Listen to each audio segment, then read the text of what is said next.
ഈശോയിൽ പ്രിയപ്പെട്ടവരെ, മഗ്ദലന മറിയത്തെ നമ്മൾ ഇന്ന് അനുസ്മരിക്കുമ്പോൾ ഒരു സന്ദേശം നമ്മുടെ ഹൃദയത്തിലേക്ക് ഏറ്റെടുക്കുന്നത് വളരെ നല്ലതാണ്.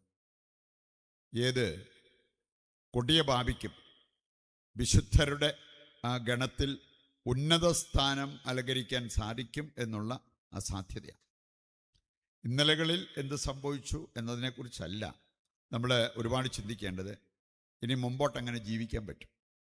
അത് നമ്മൾ ഇന്നത്തെ ആദ്യ വായനയിൽ കേട്ടു. ജീവിച്ചിരിക്കുന്നവർ തങ്ങൾക്ക് വേണ്ടി ജീവിക്കാതെ തങ്ങൾക്ക് വേണ്ടി മരിച്ച് ഉത്ഥാനം ചെയ്ത കർത്താവിന് വേണ്ടി ജീവിക്കേണ്ടതിനാണ് അവൻ എല്ലാവർക്കും വേണ്ടി മരിച്ചത്. ശരിക്കുള്ള അനുതാപം എന്താണ്? പശ്ചാത്തപിക്കുന്ന പാപികൾക്ക് തിരിച്ചു വരാൻ കർത്താവ് അവസരം നൽകുന്നവനാണ്. പ്രഭാഷകൻ 17:24 നമ്മെ ഓർമ്മിപ്പിക്കുന്നതാണ്. അതുകൊണ്ട് ഞാനും നിങ്ങളും അനുതപിച്ച് തിരിച്ചു വന്നാൽ രക്ഷപ്പെടാനുള്ള സാധ്യത നമ്മുടെ മുമ്പിലുണ്ട് എന്നുള്ളത് കർത്താവ് നമ്മെ ഓർമ്മിപ്പിക്കുകയാണ്. ഇനി അവരുടെ ദൗത്യം എന്താണ് എന്ന് പറഞ്ഞിട്ടുണ്ട്. ഇനി കർത്താവിന് വേണ്ടി ജീവിക്കുക.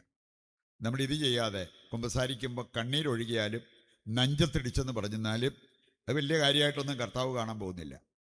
ഇനി മുമ്പോട്ടുള്ള നമ്മുടെ ജീവിതം പഴയതുപോലെ തന്നെ ജീവിക്കാൻ വേണ്ടിയാണെങ്കിൽ ഈ പഴയ പാപത്തിന് വേണ്ടിയുള്ള നെഞ്ചത്തിടി അത് ദൈവം വലിയ വിലയൊന്നും കൽപ്പിക്കാൻ പോകുന്നില്ല. ജീവിച്ചിരിക്കുന്നവർ ഇനിയും തങ്ങൾക്ക് വേണ്ടി ജീവിക്കാതെ തങ്ങൾക്ക് വേണ്ടി മരിച്ച് ഉത്ഥാനം ചെയ്ത കർത്താവിന് വേണ്ടി ജീവിക്കണം. ആ ഒരു തീരുമാനമെടുത്ത് നമ്മൾ കുമ്പസാരിച്ചാൽ ആ കുമ്പസാരം നമുക്ക് അനുഭവമായി മാറും. നമ്മുടെ ജീവിതത്തെ മാറ്റിമറിക്കും. നമ്മൾ സ്വർഗത്തിന് അർഹത നേടും എന്നുള്ളതെല്ലാം ഈ ഒരു സംഭവം നമ്മളെ ഓർമ്മിപ്പിക്കേണ്ടതാണ്. മഗ്ദലന മറിയത്തിൻ്റെ കാര്യം നമുക്കറിയാം. ലൂക്ക 8:2 വായിച്ച യേശുവിനെ അനുഗമിച്ച സ്ത്രീകളിൽ ഒരാളായിരുന്നു മഗ്ദലന മറിയം. അവളെ അവിടെ വർണ്ണിച്ചിരിക്കുന്നത് എങ്ങനെയാണെന്ന് നമുക്കറിയാം. 7 അശുദ്ധാത്മാക്കളെ അവളിൽ നിന്നും ഒഴിപ്പിച്ചിരുന്നു. 7 എന്ന് പറയുന്നത് ഒരു പൂർണ്ണതയുടെ നമ്പരാണ്. വേണേ നമുക്ക് ഇങ്ങനെയും പറയാം, ഒരു നന്മയുടെ ഒരംശം പോലും ഇല്ലാതെ പൂർണ്ണമായും നശിച്ച അവസ്ഥയിൽ കഴിഞ്ഞിരുന്ന മഗ്ദലന മറിയം. പിന്നീട് നമ്മൾ കാണുകയാണ്, അവളാണ് ഉത്ഥാനം ചെയ്ത ആ കർത്താവിൻ്റെ സന്ദേശം ബാക്കി ശിഷ്യന്മാരെ അപ്പസ്തോലന്മാരുടെ തലവനായ പത്രോസ് അടക്കം അറിഞ്ഞത് മഗ്ദലന മറിയത്തിൽ നിന്ന്. ഇന്നൊക്കെ ആണെങ്കിൽ ഒന്നുകൂടെ ഒന്ന് ചിന്തിക്കും. ഇങ്ങനെ ചെയ്തു കഴിഞ്ഞാൽ ചിലപ്പോൾ ട്രോളൊക്കെ ഇറങ്ങിയെന്ന് വരും, റീൽസൊക്കെ വന്നെന്ന് വരും. ഇനി വെറുതെ എന്തിനാ അങ്ങനെയൊക്കെ നാണക്കേടുണ്ടാക്കുന്നത്? കാരണം ഉത്ഥാനം ചെയ്ത കർത്താവ് ആദ്യം പോയത് ഈ മഗ്ദലന മറിയം. അവളെ എങ്ങനെയാണ് ലോകം കണ്ടിരുന്നത്? പക്ഷെ അവളെ കർത്താവ് കണ്ടു. അവളുടെ മാനസാന്തരം കർത്താവ് കണ്ടു. അവളുടെ ജീവിതം കംപ്ലീറ്റ് മാറിയതായിട്ട് കർത്താവിന് മനസ്സിലായി.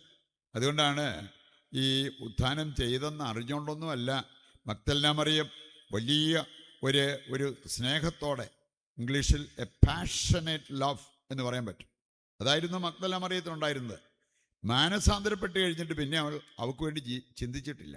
പിന്നെ അവൾ പാപസുഖത്തെക്കുറിച്ച് ചിന്തിച്ചിട്ടില്ല. എൻ്റെ ഈശോ അങ്ങനെ ചിന്തിച്ച് അവൻ്റെ പക്കലേക്ക് ഓടുന്ന മറിയത്തെ കാണാൻ പറ്റും. അതുകൊണ്ടാണ് അവളെ തന്നെ കർത്താവ് തിരഞ്ഞെടുത്തത്. ഞാൻ ഈ എറണാകുളത്ത് കണ്ടുപിട്ടിയ ഒരു മനുഷ്യനാണ്.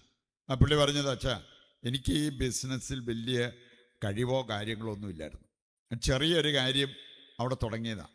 ഇന്ന് അമേരിക്കയിൽ ആ മരുന്നിൻ്റെ ഏറ്റവും വലിയ ഡിസ്ട്രിബ്യൂട്ടർ ഞാനാണ്. അതുപോലെ കർത്താവ് എന്നെ ഉയർത്തി. അതാണ് ആ മനുഷ്യൻ പറഞ്ഞത്. ഞാൻ തിരിച്ചു പറഞ്ഞത്, നിൻ്റെ മനോഭാവമാണ് ഈ ഒരു ഉന്നത സ്ഥാനത്തേക്ക് നിന്നെ ഉയർത്തിയത് എന്ന് പറഞ്ഞ പോലെ ആഴമായൊരു മാനസാന്തരം നമുക്ക് സംഭവിച്ചാൽ നമ്മളെ ആരെ വേണേലും ഇതുപോലെ ഉന്നതമായ ഒരു സ്ഥാനത്തേക്ക് ദൈവത്തിന് ഉയർത്താൻ പറ്റും. ഇന്നത്തെ സുവിശേഷഭാഗം നമ്മൾ മനസ്സിലാക്കുന്നത് യേശുവിൻ്റെ സ്വരം ശരിക്കും കേട്ടിരുന്ന ഒരു വ്യക്തിയാണ് മഗ്ദലന മറിയം. അതുകൊണ്ടാണ് യേശു തിരിച്ച് അവളീ ഗുരു എന്ന് വിളിക്കുന്നതിന് മുമ്പ് യേശു വിളിച്ച ഒരു വിളിയുണ്ട്, മറിയം. അത് കേട്ടത് മഗ്ദലന മറിയത്തിന് മനസ്സിലായി ഇത് യേശുവാണ്, അവൻ ഉത്ഥാനം ചെയ്തിരിക്കുന്നു. അങ്ങനെയെല്ലാം അവൾക്ക് തിരിച്ചറിയാൻ പറ്റിയത് അവൾ ഇതിനു മുമ്പും യേശുവിൻ്റെ സ്വരം കേട്ടിട്ടുള്ളതാണ്. കർത്താവിൻ്റെ കൂടെ നടന്ന് അങ്ങനെ ശുശ്രൂഷ ചെയ്ത ഒരു വ്യക്തിയാണ്.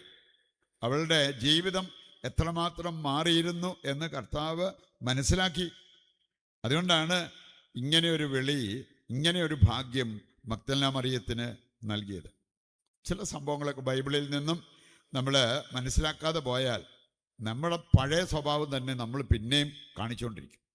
ഇപ്പോൾ നമ്മൾ കാണുന്നുണ്ട് ലൂക്കായുടെ സുവിശേഷം 23:46 വായിക്കുകയാണെങ്കിൽ അവിടെ ഒരു കാര്യം പറഞ്ഞിരിക്കുന്നത് കാണാൻ പറ്റും. അത് നല്ല കള്ളനോട് കർത്താവ് പറഞ്ഞ, നീ എൻ്റെ കൂടെ പറുദീസയിലായിരിക്കും.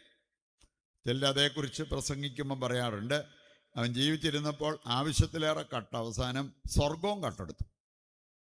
കാരണം അവന് ശുദ്ധീകരണ സ്ഥലം പോലും ഇല്ലാതെ ഇന്ന് നീ എൻ്റെ കൂടെ പറുദീസയിലായിരിക്കും. എന്തിനാ കർത്താവ് അങ്ങനെ ഒരു ആനുകൂല്യം ഒരു വ്യക്തിക്ക് കൊടുത്തത്? നമ്മളാരും സ്വർഗത്തിലും നരകത്തിലും പോകാനുള്ളവരുടെ ലിസ്റ്റ് ഉണ്ടാക്കാതിരിക്കാൻ വേണ്ടിയാണ്. ഇത് ചിലരുടെ സംസാരം കേൾക്കുമ്പം അവരുടെ മനസ്സിലിരിക്കുന്നത് ഇവരൊരു കാരണവശാലും സ്വർഗത്തിൽ പോവുകയില്ല, ഇവരുറപ്പായിട്ടും സ്വർഗത്തിലെത്തിയിരിക്കും. ഇത് പറയാൻ അല്ലെങ്കിൽ ഇങ്ങനെ ഒരു ലിസ്റ്റ് ഉണ്ടാക്കാൻ ആരാ നമുക്ക് അവകാശം തന്നത്? കർത്താവ് പറഞ്ഞിരിക്കുന്ന ഒരു കാര്യം മത്തായി 7:1 മുതൽ വായിച്ചാൽ, വിധിക്കപ്പെടാതിരിക്കാൻ നിങ്ങൾ വിധിക്കരുത്, മറ്റുള്ളവരെ വിധിക്കരുത്. എപ്പം വേണേലും ഒരു ആത്മഹത്യാ പരിശ്രമം നടത്തിയ വ്യക്തിയായിരിക്കാം. ചിലപ്പോൾ ആ സമയത്ത് പുള്ളി അനുദപിച്ച് കാണാം, മാനസാന്തരപ്പെട്ട് കാണാം, ഇത് വേണ്ടായിരുന്നു എന്ന് ചിന്തിച്ച് കാണും, പക്ഷെ കൈവിട്ടു പോയി. പക്ഷെ അങ്ങനെ ഒരു ചിന്ത വന്നാൽ പോലും ഒരു കച്ചിത്തുരുമ്പ് കിട്ടിയാൽ അതെ പിടിച്ചു കയറാൻ ഈ മുങ്ങിച്ചാകുന്നവർ പരിശ്രമിക്കുന്നത് പോലെ കർത്താവിനൊരു കച്ചിത്തുരുമ്പ് ഇട്ട് കൊടുത്താൽ മതി, അതേ പിടിച്ച് നമ്മളെ സ്വർഗത്തിലേക്ക് എത്തിക്കാൻ കർത്താവ് നോക്കും. എല്ലാവരും സത്യമറിയണം, സ്വർഗത്തിൽ പോകണം. ഇതാണ് ദൈവത്തിൻ്റെ ഇഷ്ടം. 1 തീമോത്തി 2:4 നമുക്കെങ്ങനെ മറക്കാൻ പറ്റും? ആ സന്ദേശം ഏറ്റെടുത്തു കഴിഞ്ഞാൽ നമുക്കൊക്കെ പ്രത്യാശയോടെ ജീവിക്കാൻ സാധിക്കും.